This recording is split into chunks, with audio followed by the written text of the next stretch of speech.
New ইয়র্কে doctor ইউনূসের সঙ্গে প্রায় ১০০ বিশ্ব নেতার সাক্ষাৎ, নির্বাচনে সহযোগিতার আহ্বান প্রধান উপদেষ্টার। প্রবাসীদের অনুষ্ঠানে দেশ পুনর্গঠনে অংশ নিতে বাংলাদেশিদের আহ্বান। ভারতের সুপারস্টার থালাপতি বিজয়ের জনসভায় হুড়োহুড়ি, পদদলিত হয়ে নারী শিশুসহ ৩৯ জনের প্রাণহানি, আহত প্রায় অর্ধশত। শোক জানালেন অভিনেতা।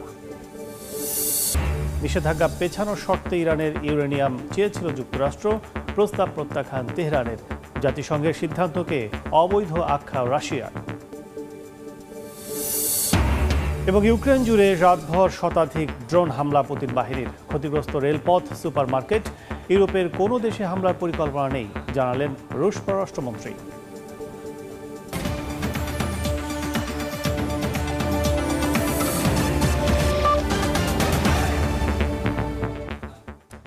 আন্তর্জাতিক সময়ের সঙ্গে আছি আমি কাজল আব্দুল্লাহ। আন্তর্জাতিক সম্প্রদায়ের প্রতি বাংলাদেশের আগামী নির্বাচনকে সমর্থন করার আহ্বান জানিয়েছেন প্রধান উপদেষ্টা। ডক্টর ইউনূস বলেন, নির্বাচন নিয়ে বিশ্ব নেতাদের দিক নির্দেশনা, পরামর্শ, সহযোগিতা ও নৈতিক শক্তির প্রয়োজন। শুক্রবার সন্ধ্যায় প্রধান উপদেষ্টার সঙ্গে দেখা করেন বিভিন্ন দেশের প্রায় ১০০ প্রভাবশালী নেতা। ডক্টর ইউনূসের প্রতি সমর্থন পুনর্ব্যক্ত করে বাংলাদেশের এই গুরুত্বপূর্ণ সময়ে সহযোগিতার অঙ্গীকার করেন তারা। এদিকে প্রধান উপদেষ্টা প্রবাসীদের একটি অনুষ্ঠানে যোগ দিয়েছেন আজ। নিউ ইয়র্ক থেকে হাসানুজ্জামান সাকির রিপোর্ট।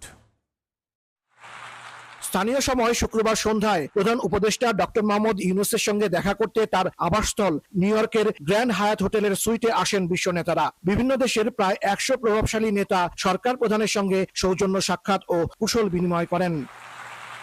জাতিসংঘ সাধারণ অধিবেশনের ফাঁকে নজিরবিহীন এই বৈঠক ছিল আন্তরিক ও সৌহার্দ্যপূর্ণ।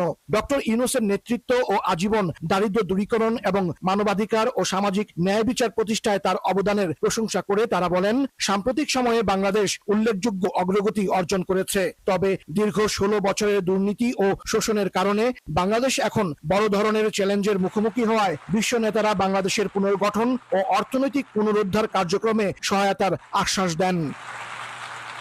প্রধান উপদেষ্টা আন্তর্জাতিক সম্প্রদায়ের প্রতি কৃতজ্ঞতা জানিয়ে বাংলাদেশের আগামী জাতীয় নির্বাচন সমর্থনের আহ্বান জানান। Going through that reform and then their agenda is for the justice for the people. So those who are perpetrators of this brought to justice and punished. And the third was election. In the first anniversary, we announced that we are coming close to the third phase of election. So we announced the election date, which will be February next year. Doctor Yunus বলেন, নির্বাচন নিয়ে বিশ্ব নেতাদের দিক নির্দেশনা, পরামর্শ, সহযোগিতা ও নৈতিক শক্তির প্রয়োজন। We brought the leaders of the political parties with us, so they can participate together, because usually political party leaders don't talk to each other. So we brought them together, and we keep on introducing them whichever session we are going into. We keep saying that we are the outgoing government, they are the incoming government. They're all here. They are the one who will be running the government. This is the United Bangladesh in United Nations. So this is the picture, because all the leaders were there and I was there within one single frame. একাদশ শতকের খ্যাতনামা পারস্য কবি নিজামী গঞ্জাভির নামে প্রতিষ্ঠিত আন্তর্জাতিক কেন্দ্র এনজিআইসির সহসভাপতি ও লাটভিয়ার সাবেক প্রেসিডেন্ট ভাইরা ভিকে ফেইভারগার নেতৃত্বে উচ্চ পর্যায়ের এই দলে ছিলেন Croatia, Slovenia, Serbia, Latvia, Bosnia Herzegovina ও মরিশাসের সাবেক প্রেসিডেন্ট এবং বেলজিয়াম, গ্রিস ও বুলগেরিয়ার সাবেক প্রধানমন্ত্রী। ফ্রেন্ডস অব বাংলাদেশ নামে এই অনুষ্ঠানে এসডিজি বিষয়ক মুখ্য সমন্বয়ক লামিয়া মোর্শেদ ছাড়াও আরও উপস্থিত ছিলেন ইউরোপীয় কাউন্সিলের সাবেক প্রেসিডেন্ট, কমনওয়েলথের সাবেক মহাসচিব, জর্জিয়ার সাবেক উপপ্রধানমন্ত্রী, জাতিসংঘ সাধারণ পরিষদের ৪ জন সাবেক সভাপতি, বিশ্বব্যাংকের সাবেক সহসভাপতি, মানবাধিকার সংগঠন রবার্ট এফ কেনেডি হিউম্যান রাইটসের প্রেসিডেন্ট সহ বেশ কয়েকটি দেশের সাবেক পররাষ্ট্রমন্ত্রী। জাতিসংঘ সাধারণ পরিষদের অধিবেশনে প্রধান উপদেষ্টা ডক্টর মোহাম্মদ ইউনূস আগামী ফেব্রুয়ারিতে সরকার বাংলাদেশে নির্বাচন করার প্রস্তুতি নিচ্ছে ঘোষণা দেওয়ার পর এবার সেই নির্বাচনকে কারিগরি সহায়তা দেওয়ার জন্য বিশ্ব নেতাদের প্রতি আহ্বান জানিয়েছেন। তিনি বলেন, দেশের মানুষ তাৎক্ষণিক পরিবর্তন চায় এবং তরুণরা একটি নতুন বাংলাদেশ খুঁজছে। তিনি তরুণদের স্বপ্ন অবশ্যই পূরণ করতে হবে বলে উল্লেখ করেন। হাসানুজ্জামান সাকি, সময় সংবাদ, নিউ ইয়র্ক, যুক্তরাষ্ট্র। দেশ পুনর্গঠন প্রক্রিয়ায় অংশ নিতে প্রবাসী বাংলাদেশিদের প্রতি আহ্বান জানিয়েছেন প্রধান উপদেষ্টা doctor Mohammad Yunus. NRB connect day উপলক্ষে নিউ ইয়র্কে এক অনুষ্ঠানে সরকার প্রধান বলেন, প্রবাসীরা বাংলাদেশের অবিচ্ছেদ্য অংশ। জুলাইয়ের বিপ্লবের পর সৃষ্ট পরিবর্তনগুলোকে এগিয়ে নিতে প্রবাসীদের গুরুত্বপূর্ণ ভূমিকা পালনের আহ্বান জানান সরকার প্রধান। বাংলাদেশের বিনিয়োগ উন্নয়ন কর্তৃপক্ষ বিডার আয়োজনে নিউ ইয়র্কে আয়োজিত এনআরবি কানেক্ট ডের অনুষ্ঠানে যোগ দিয়ে প্রধান উপদেষ্টা ডক্টর মোহাম্মদ ইউনূস এসব কথা বলেন। এক বছর আগে দেশে কি পরিস্থিতিতে কি সরকার গঠন করেছিলেন তা জানান প্রবাসীদের। বলেন, বাংলাদেশে এখন পুনর্গঠনের কাজ চলছে। প্রবাসীদের পাঠানো রেমিটেন্সের 21%-রও বেশি প্রবৃদ্ধি অর্জনে অবদান রাখার জন্য বিদেশে থাকা বাংলাদেশিদের প্রশংসা করে সরকার প্রধান বলেন, প্রবাসীরা যে যেখানে আছেন দেশের জন্য কাজ করতে হবে। তিনি বিনিয়োগ বান্ধব পরিবেশ তৈরিতে তার সরকারের উদ্যোগের কথাও তুলে ধরেন। জাতিসংঘের অধিবেশনের মতোই এই অনুষ্ঠানের প্রধান উপদেষ্টার পাশে ছিলেন সফর সঙ্গী বিএনপি, জামাত ও এনসিপির নেতারা। ভারতের তামিলনাড়ুতে জনপ্রিয় অভিনেতা ও রাজনীতিবিদ থালাপতি বিজয়ের সমাবেশে পদদলিত হয়ে শিশুসহ অন্তত 39 জনের মৃত্যু হয়েছে। আহত হয়েছেন প্রায় অর্ধশত। নিহতের সংখ্যা আরও বাড়তে পারে বলে আশঙ্কা করা হচ্ছে। টিভিকে দলের নেতারা অব্যবস্থাপনার দায় স্বীকার না করে অভিনেতার জনপ্রিয়তাকে কারণ হিসেবে দেখিয়েছেন। এমন ঘটনায় শোক ও নিহতদের পরিবারের প্রতি সমবেদনা জানিয়েছেন থালাপতি বিজয়। ভারতের তামিলনাড়ুতে অভিনেতা থেকে রাজনীতিবিদ বনে যাওয়া থালাপতি বিজয়ের দল তামিলাকাভিত্রি কাজাগামের প্রচার সভায় হঠাৎ ভিড়ের ঢেউ আছড়ে পড়ে মঞ্চের দিকে। বাতাসের অভাবে অজ্ঞান হয়ে পড়েন অনেকে। পদদলিত হয়ে প্রাণ হারান নারী, পুরুষ ও শিশু মিলিয়ে বেশ কয়েকজন। আহতদের অনেকের অবস্থা আশঙ্কাজনক। পুলিশের অনুমতি ছিল 30,000 লোকের জন্য, কিন্তু জড়ো হয়েছিলেন প্রায় দ্বিগুণ। প্রবেশপথে ছিল ভয়াবহ জট। ভেঙে পড়ে মঞ্চের চারপাশের ব্যারিকেড। শিশুরা পরিবার থেকে বিচ্ছিন্ন হয়ে পড়ে। ভিড়ের চাপে দম বন্ধ হয়ে যায় অনেকের। বিজয় নিজেও বক্তব্য থামিয়ে অসুস্থদের পানি দেন ও নিখোঁজ শিশুকে খুঁজতে আহ্বান জানান। বিশাল জনসমাগম সামলাতে হিমশিম খায় প্রশাসন ও স্বেচ্ছাসেবকরা। অ্যাম্বুলেন্স ঢুকতে না পারায় স্বেচ্ছাসেবীরাই মানব শৃঙ্খল গড়ে আহতদের বের করে আনে। হাসপাতালে আহতদের চিকিৎসা দিতে হিমশিম খাচ্ছেন চিকিৎসকরা। এ সময় আহতদের পরিদর্শনে আসেন রাজ্যের শিক্ষামন্ত্রী সহ অন্যান্য নেতাকর্মীরা। সামাজিক যোগাযোগ মাধ্যমে এক পোস্টে এ ঘটনায় শোক জানিয়েছেন ভারতীয় অভিনেতা থালাপতি বিজয়। নিহতদের পরিবারের প্রতি সমবেদনা ও আহতদের দ্রুত সুস্থতা কামনা করেছেন তিনি। এ ঘটনায় শোক জানিয়েছেন ভারতের প্রধানমন্ত্রী নরেন্দ্র মোদী। নিহতদের পরিবারকে ক্ষতিপূরণের ঘোষণা দিয়েছেন মুখ্যমন্ত্রী MK স্টালিন। পাশাপাশি চলছে বিচার বিভাগীয় তদন্ত। টিভিকে নেতারা দায় স্বীকার না করে বলছেন, বিজয়ের প্রতি মানুষের ভালোবাসায় এমন বিপুল ভিড়কে ডেকে এনেছে। জনসভাটি ছিল থালাপতি বিজয়ের চলমান রাজ্য সফরের অংশ। মালিহা সুহরওয়ার্দী, সময় সংবাদ। গাজার উদ্দেশ্যে রওনা দিয়েছে আন্তর্জাতিক সহায়তা বহর গ্লোবাল সমুদ ফ্লোটিলা। 50টি বেসামরিক নৌযানে আইনজীবী, সংসদ সদস্য এবং গ্রেটা থানবার্গের মতো বিভিন্ন দেশের মানবাধিকার কর্মী রয়েছেন। ইসরায়েলের হুঁশিয়ারি উপেক্ষা করে যাত্রা অব্যাহত রাখায় জটিল হচ্ছে ভূমধ্য সাগরের উত্তেজনা। গ্লোবাল সমুদ ফ্লোটিলা শুক্রবার ক্রিট দ্বীপ ছাড়ে, গন্তব্য গাজা উপকূল।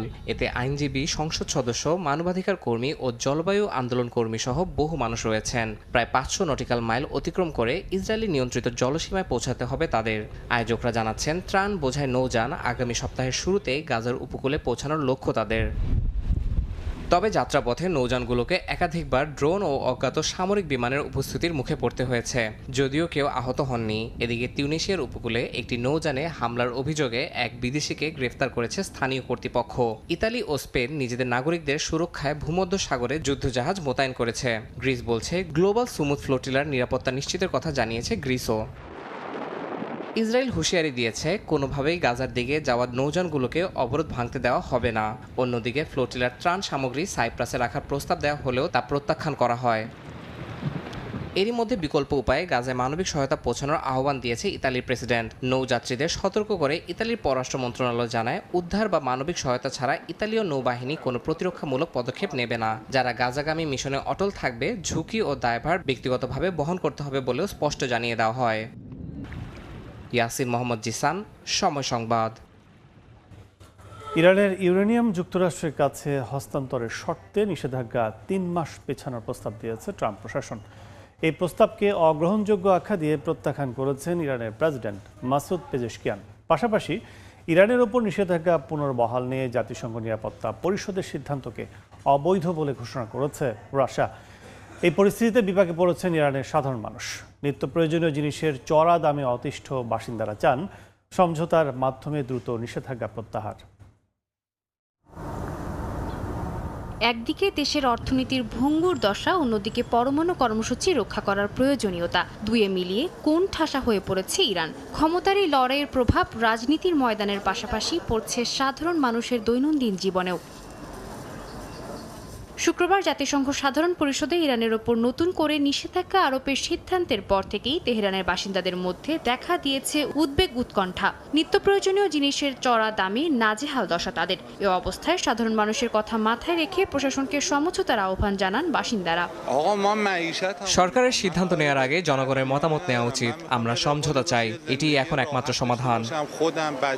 বর্তমান পরিস্থিতি বিবেচনায় পরবর্তী পদক্ষেপ আলোচনা করতে ব্রিটেন, ফ্রান্স ও জার্মানিতে নিযুক্ত ইরানের রাষ্ট্রদূতদের ডেকেছে তেহরান। স্থানীয় গণমাধ্যম জানায়, জাতিসংঘের এই সিদ্ধান্তকে 3টি ইউরোপীয় দেশের দায়িত্বজ্ঞানহীন পদক্ষেপ বলে আখ্যা দিয়েছে দেশটির পররাষ্ট্র মন্ত্রণালয়। এছাড়াও ইরানের ওপর নিষেধাজ্ঞা পুনর্বহাল নিয়ে জাতিসংঘ নিরাপত্তা পরিষদের সিদ্ধান্তকে অবৈধ বলে ঘোষণা করেছে রাশিয়া। জাতিসংঘে নিযুক্ত রাশিয়ার প্রতিনিধি বলেন, এই আদেশ নবায়নে জাতিসংঘ সচিবালয়ের কোনো আইনি ভিত্তি নেই।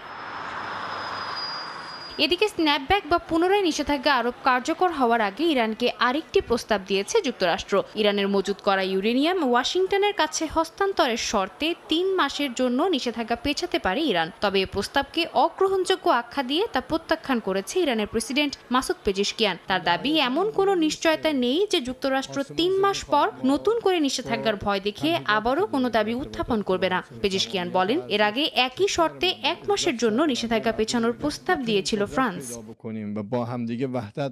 সাদিয়া তাসনিম, সময় সংবাদ। আন্তর্জাতিক সময় আরও থাকছে। জাতিসংঘেও ভারত পাকিস্তান উত্তেজনা, ইসলামাবাদকে সন্ত্রাসবাদের কেন্দ্র আখ্যা জয়শঙ্করের। অপারেশন সিঁদুরে ভারত নয়, জয় হয় পাকিস্তানের, বললেন শাহবাজ শরীফ।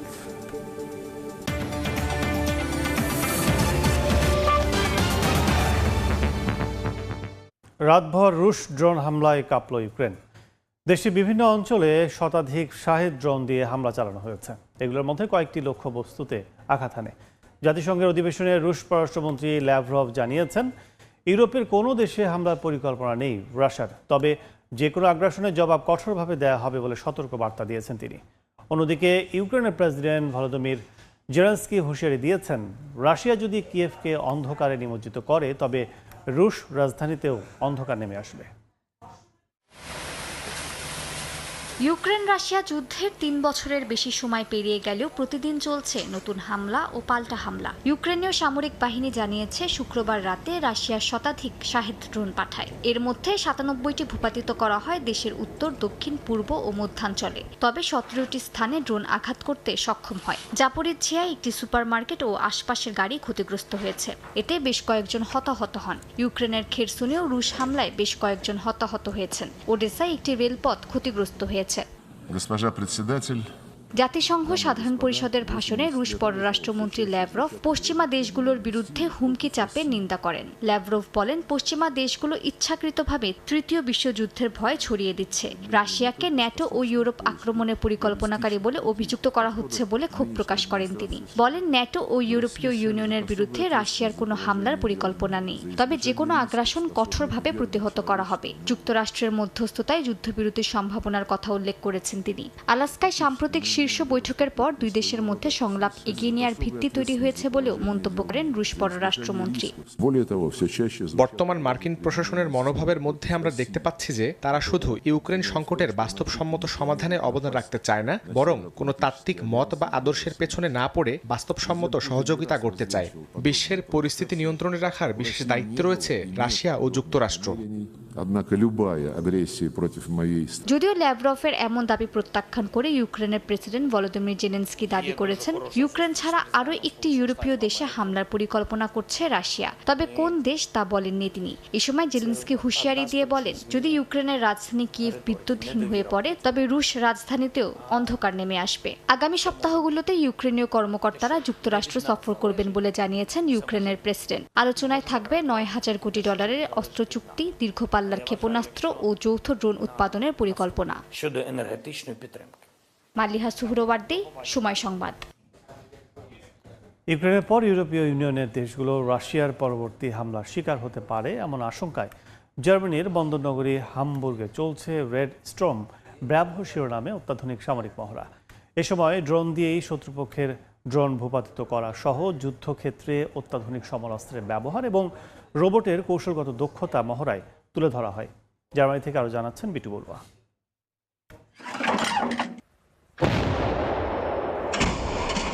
জলে, স্থলে কিংবা আকাশ পথে ক্রমশ বেপরোয়া হয়ে উঠছে রাশিয়া। গেল কয়েক সপ্তাহ ধরে ইউক্রেনে ড্রোন ও ক্ষেপণাস্ত্র হামলা জোরদার করেছে রাশিয়া। এমনকি ন্যাটোভুক্ত দেশগুলোতেও রাশিয়ার বিরুদ্ধে ড্রোন অনুপ্রবেশের অভিযোগ উঠেছে। এমন উত্তেজনার মধ্যেই সামরিক মহড়া শুরু করেছে ন্যাটোভুক্ত দেশগুলো। তারই ধারাবাহিকতায় বৃহস্পতিবার জার্মানির বন্দরনগরী হামবুর্গ বন্দরে শুরু হয়েছে রেড স্টর্ম ব্র্যাভো শিরোনামে ইতিহাসের সবচেয়ে বড় সমন্বিত সামরিক মহড়া। দিনে এবং রাতে চলা এই মহড়ায় ছিল অত্যাধুনিক সব সমরাস্ত্রের প্রদর্শনী ও কয়েকশো সামরিক যানের ব্যবহার। এতে ড্রোন দিয়ে ড্রোন ভূপাতিত করা, জলে এবং স্থলে এবং আকাশ পথে হামলা ঠেকাতে কামানোর ব্যবহার, এছাড়া যুদ্ধক্ষেত্রে শত্রু বাহিনী ও সমরযানের অবস্থান নিশ্চিত করতে ব্যবহার করা হয় অত্যাধুনিক রোবট। এমনকি জলবায়ু ও পরিবেশ নিয়ে কাজ করছে এমন উগ্রবাদী সংগঠনের বিরুদ্ধে অভিযান পরিচালনা সহ জানমালের রক্ষার মতো বিষয়গুলোকে প্রাধান্য দেওয়া হয়। সিভিল ও সেনাবাহিনীর যৌথ কার্যক্রমকে উপলক্ষ করে মহড়ায় জার্মান সেনাবাহিনীর সদস্য ছাড়াও নৌ, পুলিশ, হাসপাতাল ও দমকল বাহিনী, ব্লু লাইটের সদস্য সহ সরকারি ও বেসরকারি বেশ কয়েকটি সংস্থার কয়েক হাজার সদস্য অংশগ্রহণ করেন। মহড়ায় দেখানো হয় কিভাবে সব ধরনের মানবিক দুর্যোগ মোকাবেলার সক্ষমতা অর্জন করা যায়। এই মহড়ার মূল লক্ষ্য বাল্টিক অঞ্চলে এবং নেটোর পূর্ব সীমান্তে দ্রুত সেনা মোতায়েনের পাশাপাশি পারস্পরিক সমন্বয় ও সৈন্যদের দক্ষতা বৃদ্ধির উপর জোর দেয়া। একই সঙ্গে জার্মানি সহ পূর্ব ইউরোপে সম্ভাব্য আঞ্চলিক হুমকির জবাবে দ্রুত প্রতিক্রিয়ার সক্ষমতা বাড়ানো। মহড়ায় 13টি নেটো সদস্য দেশ অংশগ্রহণ করেছে, যেখানে 8,000-এরও বেশি সেনা সদস্য, 1,800 সামরিক যান এবং 40টি জাহাজ অংশ নিয়েছে। মহড়ার কার্যক্রম চালানো হবে জার্মানি, লিথুয়ানিয়া, ফিনল্যান্ড ও বাল্টিক সাগরে। বিশ্লেষকরা বলছেন রেড স্টর্ম ব্র্যাভো শিরোনামে সামরিক মহড়া মূলত রাশিয়ার যে কোনো হুমকি মোকাবিলায় এবং পূর্ব ইউরোপে ন্যাটোর সামরিক প্রস্তুতি শক্তিশালী করার একটি অংশ। একই সাথে মহড়ার মাধ্যমে যুদ্ধক্ষেত্রে ড্রোন ও অত্যাধুনিক রোবটের কৌশলগত ব্যবহার এবং সেনা সদস্যদের দক্ষতা বৃদ্ধি করা।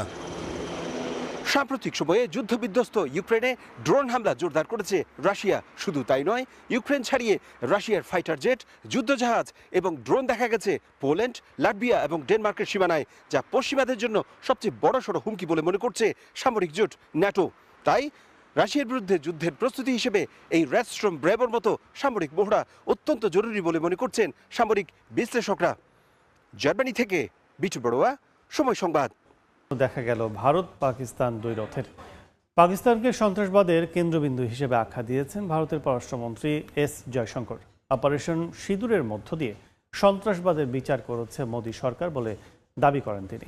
এর আগে পাকিস্তানের প্রধানমন্ত্রী শাহবাজ শরীফ ভারতের বিরুদ্ধে বিজয়ী হওয়ার দাবি করেন। ইনশাআল্লাহ পেহেলগামের সন্ত্রাসী হামলার পর রাজনৈতিক অঙ্গন থেকে শুরু করে প্রায় সব ক্ষেত্রেই দেখা গিয়েছে ভারত পাকিস্তান উত্তেজনা। এবার সেই বাড়তে থাকা পারদের প্রভাব পড়েছে জাতিসংঘের ৮০তম সাধারণ অধিবেশনে। শুক্রবার জাতিসংঘের মঞ্চে দেয়া বক্তব্যে পাকিস্তানের প্রধানমন্ত্রী শাহবাজ শরীফ সাম্প্রতিক সামরিক যুদ্ধে ভারতের বিরুদ্ধে বিজয়ের দাবি করেন। বলেন, ভারত দম্ভ ভরে হামলা চালালেও ইসলামাবাদ তাদেরকে লজ্জিত করে ফিরিয়ে দিয়েছে। যদিও পাকিস্তানের প্রধানমন্ত্রী ভারতের সঙ্গে আলোচনার বিষয়ে আগ্রহ দেখিয়েছেন। অধিবেশনে তিনি জানান, পাকিস্তান ভারতের সঙ্গে সব অমীমাংসিত বিষয়ে যৌক্তিক, বিস্তৃত ও ফলপ্রসূ আলোচনার জন্য প্রস্তুত। যুদ্ধ বন্ধে মার্কিন প্রেসিডেন্ট ডোনাল্ড ট্রাম্পের প্রতিও কৃতজ্ঞতা জানান তিনি। President Trump's efforts for peace helped avert a more threatening war in South Asia. Had it had he not intervened timely and decisively, the consequences of a full-fledged war would have been catastrophic. এ সময় উপস্থিত ভারতীয় কূটনীতিবিদ বেতাল গাহলোট প্রতিক্রিয়া পর্বে বলেন, বিমান ঘাটির পোড়া hanger ও ধ্বংস হওয়া রানওয়ে যদি বিজয়ের চিহ্ন হয় তবে সেই জয় পাকিস্তানি ভোগ করুক। তিনি মনে করিয়ে দেন, সন্ত্রাসী হামলা ঠেকাতে নয় বরং তাদের রক্ষায় পাকিস্তানি জাতিসংঘে ভেটো দিয়েছে।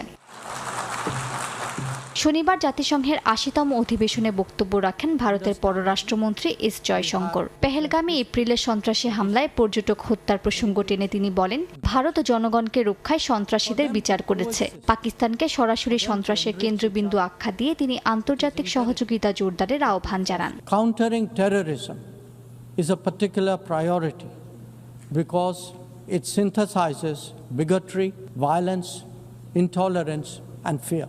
India has confronted this challenge since independence, having a neighbor that is an epicenter of global terrorism. এ সময় জয়শঙ্কর স্থায়ী ও অস্থায়ী সদস্যপদ বিস্তারের মাধ্যমে নিরাপত্তা পরিষদকে সংস্কারের জন্য জাতিসংঘের প্রতি আহ্বান জানান। আন্তর্জাতিক পর্যবেক্ষকরা বলছেন, এই প্রকাশ্য মুখোমুখি অবস্থান কেবল দুই দেশের সম্পর্ককে উত্তপ্ত করেনি, বরং জাতিসংঘের সাধারণ পরিষদকেও রূপ দিয়েছে কূটনৈতিক লড়াইয়ের মঞ্চে। মালিহা সুহরওয়ার্দী, সময় সংবাদ। সাবেক প্রধানমন্ত্রী ইমরান খানের মুক্তির দাবিতে জনসমুদ্রে পরিণত হয়েছে পাকিস্তানের খাইবার পাখতুনখোয়া প্রদেশ। স্থানীয় সময় শনিবারের আন্দোলনে পাঞ্জাব, সিন্ধু, বেলুচিস্তান, গিলগিত বালচিস্তান থেকে দলে দলে যোগ দেন তার সমর্থকরা। একে জাতির স্বাধীনতা বলে আখ্যা দিয়েছেন পিটিআই নেতা। বিশ্লেষকরা বলছেন, সমর্থকদের ঢল প্রমাণ করছে সেনাবাহিনীর সঙ্গে সংঘাত থামলেও জনপ্রিয়তা হারায়নি ইমরান। স্থানীয় সময় শনিবার পাকিস্তানের সাবেক প্রধানমন্ত্রী ইমরান খানের মুক্তির দাবিতে খাইবার পাখতুনখোয়া প্রদেশের রাজধানী পেশোয়ারে জড়ো হন হাজারো সমর্থক। পাকিস্তান তেহরিক-ই-ইনসাফের নিয়ন্ত্রণে থাকা শহরটির সমাবেশে যোগ দেন তার বোন আলিমা খানও। ইমরান খানের জন্য সবাই এখানে সমবেত হয়েছে। প্রত্যেকের উচিত জেলের বাইরে গিয়ে আন্দোলন করা, যতক্ষণ না পর্যন্ত পিটিআই নেতাকে মুক্তি দেয়া হয়। ইমরান খানের মুক্তির দাবিতে কড়া বার্তা দিয়েছেন খাইবার পাখতুনখোয়ার মুখ্যমন্ত্রী আলী আমিন গান্দাপুর। তার সরকার প্রদেশটিতে কোনো সামরিক অভিযান সমর্থন করে না বলেও স্পষ্ট বার্তা দেন তিনি। আয়োজকদের দাবি, শুধু খাইবার পাখতুনখোয়া নয়, পাঞ্জাব, সিন্ধু, বেলুচিস্তান, গিলগিত বালতিস্তান ও আজাদ কাশ্মীর থেকেও ব্যাপক সমাগম ঘটেছে সমর্থকদের। 2018 সালে প্রধানমন্ত্রী নির্বাচিত হয়েছিলেন সাবেক ক্রিকেটার ইমরান খান, কিন্তু ক্ষমতায় আসার পর সেনাবাহিনীর সঙ্গে সম্পর্ক খারাপ হলে 2022 সালে পার্লামেন্টে অনাস্থা ভোটে তাকে অপসারণ করা হয়। 2023 সালের মে মাসে তার গ্রেফতার ঘিরে দেশজুড়ে শুরু হয় সহিংস বিক্ষোভ, যার দায়ে পিটিআই এর উপর নেমে আসে কঠোর দমন নীতি। ইমরান খানের দাবি, তার বিরুদ্ধে সব মামলা রাজনৈতিক উদ্দেশ্য প্রণোদিত। সেনাবাহিনীর মদদেই পিটিআই ভাঙার চেষ্টা চলছে। এরই মধ্যে শত শত নেতাকর্মী ও পার্লামেন্ট সদস্য 2023 সালের বিক্ষোভ সংশ্লিষ্ট অভিযোগে দোষী সাব্যস্ত হয়েছেন। 2024 সালের জাতীয় নির্বাচনে সবচেয়ে বড় দল হিসেবে উত্থান হয় পিটিআই এর। তবে দলটির অভিযোগ, ভোট কারচুপির কারণে আরও আসন থেকে বঞ্চিত হয়েছে তারা। শেষ পর্যন্ত অন্যান্য দল মিলে জোটবদ্ধ হয়ে সরকার গঠন করেন প্রধানমন্ত্রী শাহবাজ শরীফ। অবশ্য নির্বাচনে কারচুপির অভিযোগ অস্বীকার করেছেন তিনি। মৌসুমী সাথী, সময় সংবাদ। ভারতীয় নাগরিকদের বাংলাদেশে পুশিনের ঘটনায় তীব্র সমালোচনার মুখে বিজেপি নিজ দেশে ফেরানোর নির্দেশ দিয়েছেন কলকাতা হাইকোর্ট। তবে আদালতের আদেশ নিয়ে এখনও কোনো প্রতিক্রিয়া জানায়নি মোদী সরকার। কলকাতা থেকে সুব্রত আচার্য রিপোর্ট। গত জুন মাসে পশ্চিমবঙ্গের বীরভূমের অন্তঃসত্ত্বা শ্রমিক সোনালী খাতুন সহ 6 জনকে আটক করে বাংলাদেশে পুশব্যাক করে ভারতীয় কেন্দ্রীয় সরকারের আইন প্রয়োগকারী সংস্থা। পরে ওই ঘটনায় কলকাতা হাইকোর্টে পৃথক মামলা দায়ের করে ভুক্তভোগীর পরিবারগুলো। শুক্রবার এ বিষয়ে রায় ঘোষণা করেন কলকাতা হাইকোর্ট। বিচারপতি তপব্রত চক্রবর্তী ও বিচারপতি ঋতব্রত মিত্র স্পষ্ট জানিয়ে দেন, ভারতের নাগরিকদের বাংলাদেশি তকমা দিয়ে নির্বাসিত করা আইন ও মানবাধিকারের সুস্পষ্ট লঙ্ঘন। 4 সপ্তাহের মধ্যে তাদের দেশে ফিরিয়ে আনার নির্দেশ দেন। গত কয়েক মাস ধরে বাংলা ভাষাভাষীদের বাংলাদেশি আখ্যা দিয়ে দেশজুড়ে পুশব্যাক করার অভিযোগ করে আসছে বিরোধী দলগুলো। শুধু অভিযোগই নয়, তৃণমূল কংগ্রেস ভাষা আন্দোলন কর্মসূচি এবং কংগ্রেস নেতা রাহুল গান্ধীর বিহারে পদযাত্রাতেও এই ইস্যু জোরালোভাবে উঠেছে। আগামী বছর পশ্চিমবঙ্গ সহ একাধিক রাজ্যে বিধানসভা নির্বাচনকে সামনে রেখে রাজনৈতিক মেরুকরণ ইতিমধ্যেই তীব্র হচ্ছে। বিজেপি চাইছে হিন্দু ভোট একত্রিত করতে, অন্যদিকে বিরোধী শিবির চাইছে সব ধর্মের মানুষের সমর্থন। এরই মধ্যে শুরু হয়েছে ভোটার তালিকা সংশোধনের কর্মসূচিও। সুব্রত আচার্য, সময় সংবাদ, ভারত। আন্তর্জাতিক সময় আরও থাকছে।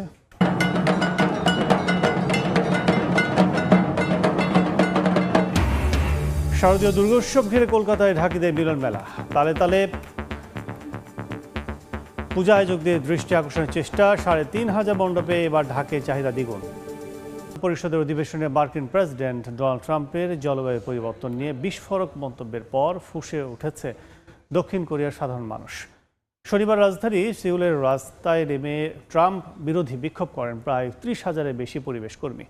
দক্ষিণ কোরিয়া থেকে মোহাম্মদ হানিফের রিপোর্ট। এবার ট্রাম্প বিরোধী বিক্ষোভে উত্তাল দক্ষিণ কোরিয়ার রাজধানী সিউল। সম্প্রতি জাতিসংঘের সাধারণ পরিষদের অধিবেশনে দেওয়া বক্তব্যে জলবায়ু পরিবর্তন নিয়ে ট্রাম্পের ঠাট্টা ও বিদ্রূপের প্রতিবাদেই তাদের এই বিক্ষোভ। ট্রাম্পের বক্তব্যের প্রতিক্রিয়ায় সাইনবোর্ড ও প্লেকার্ড হাতে নিয়ে বিক্ষোভ করেন দক্ষিণ কোরিয়ার ৩০,০০০-এরও বেশি মানুষ। জলবায়ু পরিবর্তনের প্রভাব মোকাবেলায় পরিবেশ সংরক্ষণ, নবায়নযোগ্য জ্বালানি ব্যবহার এবং জীববৈচিত্র্য সংরক্ষণ সহ বিভিন্ন ইস্যু তুলে ধরেন বিক্ষোভকারীরা। এই বসন্তে আমরা দাবানলের মুখোমুখি হয়েছি। গ্রীষ্মের বন্যার ফলে ব্যাপক ক্ষতির সম্মুখীন হয়েছি, যা অস্বাভাবিক জলবায়ুর লক্ষণ। এই ধরনের ক্ষতি অন্যদের তুলনায় সামাজিকভাবে দুর্বল গোষ্ঠীর উপর বেশি প্রভাব পড়ে। আমার মতে শুধু কেবল আগের সরকারই নয়, বর্তমান সরকারেরও জলবায়ু পরিবর্তন মোকাবিলায় কার্যকর পদক্ষেপে চরম ঘাটতি রয়েছে। পরিবেশগত সমস্যাগুলি সবার জানা এবং এই সমস্যাগুলোর মোকাবিলায় একমাত্র দুর্বল ব্যক্তিদেরই করতে হয়। ক্ষমতাধর ব্যক্তিরা জলবায়ু পরিবর্তন মোকাবিলায় সমাধানে এগিয়ে আসে না। এই কারণেই মার্কিন প্রেসিডেন্ট ডোনাল্ড ট্রাম্পের মতো মানুষের কাছ থেকে এই ধরনের অজ্ঞ মন্তব্য বেরিয়ে আসাটা স্বাভাবিক। এ সময় কয়লাভিত্তিক বিদ্যুৎ উন্নয়ন, প্লাস্টিক দূষণ এবং অন্যান্য পরিবেশগত চ্যালেঞ্জের বিরুদ্ধে দক্ষিণ কোরিয়ার সরকারের পক্ষ থেকে জরুরি ব্যবস্থা নেওয়ার দাবি জানান আন্দোলনকারীরা। এশিয়া প্যাসিফিক ইকোনমিক কোঅপারেশন বা অ্যাপেক শীর্ষ সম্মেলনে যোগ দিতে আগামী মাসে ট্রাম্পের দক্ষিণ কোরিয়া সফরের কথা রয়েছে। সফরের আগে ট্রাম্প বিরোধী বিক্ষোভ ছড়িয়ে পড়ায় নানা আলোচনার জন্ম দিয়েছে। দক্ষিণ কোরিয়া থেকে মোহাম্মদ হানিফ, সময় সংবাদ। ভারতের দক্ষিণাঞ্চলীয় হায়দ্রাবাদ শহরে অতিবৃষ্টি ও বাঁধের পানি ছাড়ার কারণে নগর জীবন থমকে গেছে। বহু মানুষকে নিরাপদ স্থানে সরিয়ে নেওয়া হয়েছে এবং ড্রোনের মাধ্যমে ত্রাণ বিতরণ শুরু হয়েছে। আবহাওয়া অফিস সতর্ক করেছে, রোববারও ভারী বৃষ্টির সম্ভাবনা রয়েছে। ভারী বৃষ্টির জেরে কলকাতার পর এবার বিপর্যস্ত ভারতের হায়দ্রাবাদ। শুক্রবার ভোর থেকে একটানা বৃষ্টিতে নদী নালা খালগুলো উপচে পড়েছে। অন্যদিকে উঁচু এলাকাগুলো থেকে বাঁধ খুলে দেওয়া হয়েছে। এতে শনিবার প্লাবিত হয় মুসি নদী তীরের আশপাশের এলাকা। সবচেয়ে বেশি ক্ষতিগ্রস্ত হয়েছে চাদরঘাট এলাকা। এমনকি ঐতিহ্যবাহী পর্যটন স্থল চারমিনারও পানিতে ডুবে যায়। চারমিনারের আশপাশের প্রায় ১,০০০ মানুষকে নিরাপদ স্থানে সরিয়ে নেওয়া হয়েছে। পাশাপাশি ড্রোনের মাধ্যমে ত্রাণ বিতরণ করা হচ্ছে। কৃষির ওপর নির্ভরশীল ভারতের মানুষের জন্য বর্ষা অত্যন্ত গুরুত্বপূর্ণ। তবে এই বছরের অতিরিক্ত বর্ষণ দেশের প্রধান নদীগুলোকে ভাসিয়ে দিয়েছে, যার কারণে সৃষ্টি হয় বন্যার। প্রাণহানির পাশাপাশি সম্পদের ক্ষয়ক্ষতি হয়েছে। ২০২০ সালের পর এমন বন্যা দেখিনি। কর্তৃপক্ষ যদি আগে সতর্ক করত তাহলে হয়তো এমন পরিস্থিতি হতো না। হায়দ্রাবাদের আবহাওয়া অফিস জানিয়েছে, রোববারও হায়দ্রাবাদ এবং তার আশপাশের কয়েকটি জায়গায় ভারী বৃষ্টির সম্ভাবনা আছে। বিশেষজ্ঞরা সতর্ক করেছেন, অতিরিক্ত বন্যার জন্য স্থানীয় প্রশাসনকে তৎপর হতে হবে এবং ভবিষ্যতে নদীর তীরবর্তী এলাকায় বসবাসরত মানুষদের নিরাপদে সরানোর ব্যবস্থা করতে হবে। মালিহা সুহরওয়ার্দী, সময় সংবাদ। ফ্রান্স থেকে ইংলিশ চ্যানেল পাড়ি দিতে গিয়ে নৌকা ডুবে ২ নারী নিহত হয়েছেন। হাইপোথার্মিয়ার প্রভাবে গুরুতর অবস্থায় ৩ জনকে হাসপাতালে নিয়ে যাওয়া হয়েছে। শনিবার ফ্রান্সের প্রশাসন জানায়, দেশটির উত্তরাঞ্চল থেকে ৩টি রাবারের নৌকায় গাদাগাদি করে প্রায় ১০০ অভিবাসন প্রত্যাশী ব্রিটেনের উদ্দেশ্যে রওনা দেয়। এ সময় অভিযান চালিয়ে প্রায় ৬০ জনকে উদ্ধার করে ফরাসি কর্তৃপক্ষ। জীবনযাত্রার মানে একটু উন্নতি আর সুন্দর ভবিষ্যতের স্বপ্ন চোখে নিয়ে প্রতিনিয়ত বিদেশ পাড়ি দিচ্ছেন হাজারো মানুষ। বৈধ উপায়ে কার্যসাধন না হলে বেছে নিচ্ছেন অবৈধ পথ, এমনকি নিচ্ছেন জীবনের ঝুঁকি। এভাবে ফ্রান্সের উত্তরাঞ্চল থেকে ব্রিটেনের উদ্দেশ্যে ইংলিশ চ্যানেল পাড়ি দেওয়ার সময় প্রাণ হারান 2 নারী। তারা দুজনেই সোমালিয়ার নাগরিক বলে জানা গেছে। শনিবার ভোরে ফ্রান্সের পা দ্য কালে অঞ্চলের নিউফশাতেল হারদোলো উপকূলে প্রায় 100 মানুষ ছোট নৌকায় ইংলিশ চ্যানেল পার হওয়ার চেষ্টা করেন। এ সময় নৌকা ডুবির মুখোমুখি হন তারা। কর্তৃপক্ষ জানায় এর মধ্যেই অর্ধশতাধিক মানুষকে জীবিত উদ্ধার করা হয়েছে। দুর্ঘটনায় বেঁচে যাওয়া এক দম্পতি ও তাদের শিশুকে মাঝারি মাত্রার হাইপোথার্মিয়ায় হাসপাতালে ভর্তি করা হয়েছে। মাত্র কয়েক সপ্তাহ আগে কালে উপকূলে আরেকটি যাত্রায় প্রাণ হারিয়েছিলেন অন্তত 3 জন অভিবাসন প্রত্যাশী। ফরাসি কোস্টগার্ডের তথ্য অনুযায়ী গত বছর এই চ্যানেল পাড়ি দিতে গিয়ে প্রাণ হারিয়েছেন অন্তত 50 জন। এ পরিস্থিতিতে যুক্তরাজ্য ও ফ্রান্স নতুন 1 in 1 আউট চুক্তি চালু করেছে। চুক্তি অনুযায়ী অবৈধ পথে যাওয়া একজন অভিবাসীকে ফেরত পাঠানোর বিনিময়ে একজন বৈধ অভিবাসীকে গ্রহণ করবে ব্রিটেন। তবে মানবাধিকার সংস্থাগুলো বলছে এ চুক্তি মৃত্যু যাত্রা ঠেকাতে কার্যকর হচ্ছে না, বরং অবৈধ অভিবাসীদের মধ্যে বাড়ছে হতাশা। সাদিয়া তাসনিম, সময়। দেখছেন আন্তর্জাতিক সময়। শারদীয় দুর্গাপূজা ঢাক ছাড়া সম্পূর্ণ হয় না, তাই পূজার সময় বেড়ে যায় এই বাদ্যযন্ত্রটির চাহিদা। আর কলকাতায় প্রয়োজন হয় অনেক বেশি ঢাকির। এক জায়গা থেকেই যাতে পূজার আয়োজকরা ঢাক ও ঢাকিদের পেতে পারেন, তাই দেবী বধনের আগেই জমে ওঠে ঢাকিদের ব্যতিক্রমী মিলন মেলা। বিস্তারিত জানাচ্ছেন সুব্রত আচার্য, ছবি তুলেছেন বিশ্বজিৎ দাস।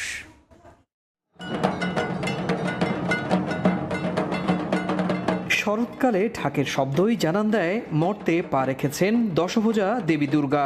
ঢাকের বাদ্য ছাড়া পূজার আয়োজন অসম্পূর্ণ, আর তাই বছরের এই সময়ে বেড়ে যায় ঢাকিদের চাহিদাও। প্রতি বছরের মতো এবারও কলকাতার প্রাণকেন্দ্র শিয়ালদা স্টেশনে বসেছে ঢাকিদের মিলন মেলা।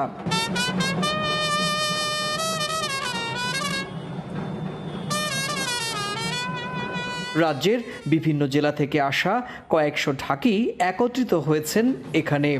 ঢাকের তাল আর বোল তুলে পূজা আয়োজকদের দৃষ্টি আকর্ষণ করছেন নিজেদের মতো করে। আয়োজকরা বলছেন এবার ঢাকির চাহিদা এত বেশি যে আগের বছরের তুলনায় দ্বিগুণ বুকিং হয়েছে।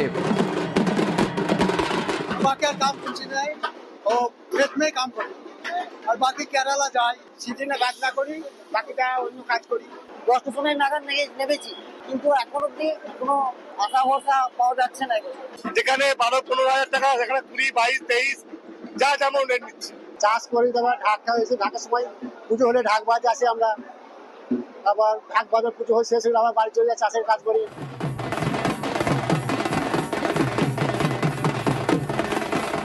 কলকাতায় এবার ছোট বড় মিলিয়ে প্রায় 3500 মণ্ডপে দুর্গাপূজা অনুষ্ঠিত হচ্ছে। বাড়ি ছাড়াও মণ্ডপের পূজাগুলোতেও ঢাকের চাহিদা সমান থাকে। সুব্রত আচার্য, সময় সংবাদ, কলকাতা। অসুখে জর্জরিত বিশ্বের সবচেয়ে সুখী দেশ ফিনল্যান্ড। উত্তর ইউরোপের অন্যতম সমৃদ্ধ এই দেশটিতে 20 বছরের মধ্যে বেকারত্বের হার পৌঁছেছে সর্বোচ্চ পর্যায়ে। ইউরোপের দ্বিতীয় সর্বোচ্চ বেকারত্ব এখন এখানে। অর্থনৈতিক মন্দা ও রাশিয়া ইউক্রেন যুদ্ধের প্রভাবে সংকটে পড়েছে দেশটির কর্মসংস্থান ও প্রবৃদ্ধিতে। ফিনল্যান্ড থেকে মহিউদ্দিন মধু রিপোর্ট। সামাজিক নিরাপত্তা ও সুবিধা এবং তুলনামূলক সহজ অভিবাসন নীতির কারণে অনেকেই পাড়ি জমান উত্তর ইউরোপের দেশ ফিনল্যান্ডে। এছাড়া টানা 8 বছর বিশ্বের সবচেয়ে সুখী দেশের তকমা তো আছেই, তবে এবার সবকিছু আড়ালে গেছে। দিনে দিনে বেকারত্ব বেড়ে চলেছে ফিনল্যান্ডে। সাম্প্রতিক সময়ে যারা ফিনল্যান্ডে এসেছেন সবচেয়ে বেশি বিপাকে পড়েছেন তারা। স্ট্যাটিস্টিক্স ফিনল্যান্ডের সবশেষ তথ্য চমকে দেবে যে কাউকেই। 56.5 লাখ মানুষের দেশটিতে বর্তমানে 2,67,000 মানুষ বেকার। এক বছরে বেকার বেড়েছে প্রায় 23,000। বেকারত্বের হার দাঁড়িয়েছে 10%, যা গত 20 বছরে সর্বোচ্চ। আগস্টে রেকর্ড করা মাসিক হার ছিল 9.3%, তবে দীর্ঘমেয়াদী প্রবণতা অনুযায়ী হার 10%। 20 থেকে 64 বছর বয়সীদের মধ্যে কর্মসংস্থানের হার কমে দাঁড়ায় 76.2%। অর্থনৈতিক মন্দার প্রভাবে ইউরোজোনে ফিনল্যান্ডের চেয়ে খারাপ অবস্থা কেবল স্পেনে, যেখানে দ্বিতীয় প্রান্তিকে বেকারত্বের হার 10.29%। আমরা যারা হাইলি প্রফেশনাল ব্যাকগ্রাউন্ড থেকে আসছি, আমি মনে করি যে এদিকে আসলে খুবই বাজে পরিস্থিতি আর কি। ইউক্রেন ওয়ার শুরু হলো, তো এরপর থেকে ফিনল্যান্ডের জব সিচুয়েশন আসলে ক্রমেই ডিগ্রেডিং সিচুয়েশনে। ফিনল্যান্ডের অর্থনীতি একের পর এক ধাক্কা সামলাচ্ছে। রাশিয়া ইউক্রেন যুদ্ধে ইউক্রেনকে সমর্থন দেয়ায় রাশিয়ার সঙ্গে বাণিজ্য বন্ধ হয়ে যায় ফিনল্যান্ডের। এছাড়া জ্বালানি সংকট এবং উৎপাদন ব্যয় বেড়ে যাওয়ায় রপ্তানিমুখী কোম্পানিগুলো ক্ষতিগ্রস্ত হচ্ছে। এতে অর্থনৈতিক প্রবৃদ্ধি থমকে গেছে। 2023 সালে দেশটির অর্থনীতি সংকুচিত হয়েছিল 0.9%। 2024 সালে অল্প বাড়লেও চলতি বছরে প্রবৃদ্ধি হবে কেবল 1%। অর্থ মন্ত্রণালয়ের হিসেবে এবছর বাজেট ঘাটতি জিডিপির 4.3% পৌঁছাবে, যা ইইউর সর্বোচ্চ সীমা 3%-এর চেয়েও অনেক বেশি। একই সঙ্গে বেড়ে দাঁড়াবে ঋণের হার। এরই মধ্যে দেশটির 3 দলীয় ডানপন্থী জোট সরকার মিতব্যয়ী নীতির পদক্ষেপ নিয়েছে, যেখানে সরকারি খরচ কমানো এবং ব্যয় সংকোচনকে প্রাধান্য দেওয়া হয়েছে। কমানো হবে সোশ্যাল বেনিফিটও। 20 বছরের বেকারত্বের যে রেকর্ড স্পর্শ করেছে ফিনল্যান্ড, তা কবে নাগাদ স্বাভাবিক হবে সেটি এখনও নিশ্চিত করে বলা যাচ্ছে না। তবে এটি দীর্ঘমেয়াদে প্রভাব ফেলতে পারে এখানকার রাজনৈতিক, সামাজিক এবং অর্থনৈতিক জীবনে। মহিউদ্দিন মধু, সময় সংবাদ, ফিনল্যান্ড। হিমালয় আরোহণের ইতিহাসে নতুন মাইল ফলক স্পর্শ করলেন পোল্যান্ডের নাগরিক আন্দ্রে বার্গিয়াল। কৃত্রিম অক্সিজেন ছাড়া এভারেস্টের চূড়া থেকে নামলেন স্কি করে। এর মধ্য দিয়ে বিশ্বের প্রথমবারের মতো অক্সিজেন সিলিন্ডার ছাড়া সম্পূর্ণ স্কি করে হিমালয় থেকে নামার রেকর্ড গড়লেন 37 বছর বয়সী এই পর্বতারোহী।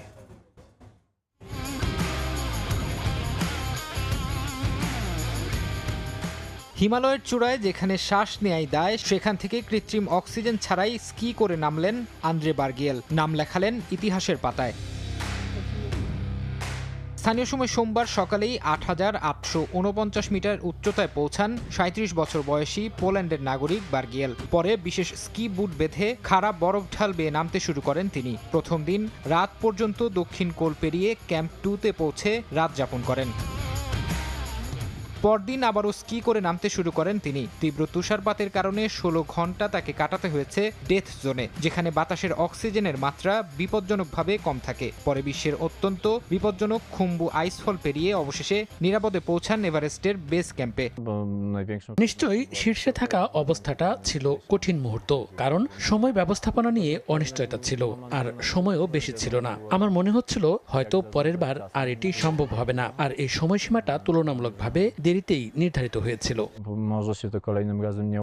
এর আগে 2018 সালে বার্গিয়েল কৃত্রিম অক্সিজেন ছাড়াই স্কি করেন বিশ্বের দ্বিতীয় সর্বোচ্চ পর্বত K2 থেকে।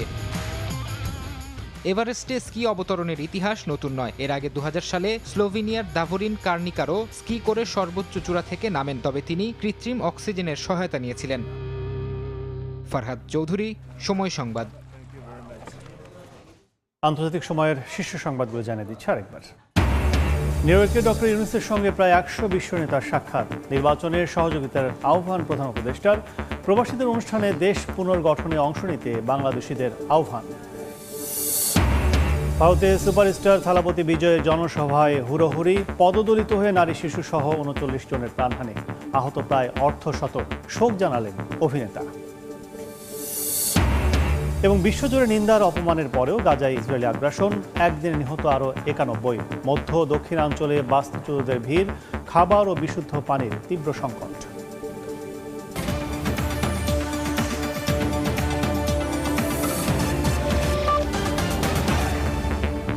এই ছিল আন্তর্জাতিক সময়। এরপর সময় সংবাদের সঙ্গে থাকবেন শবনম নিবিড়। ধন্যবাদ কাজল। সময় সংবাদ নিয়ে ফিরছি কিছুক্ষণ পরে, সঙ্গেই থাকুন সময়ের।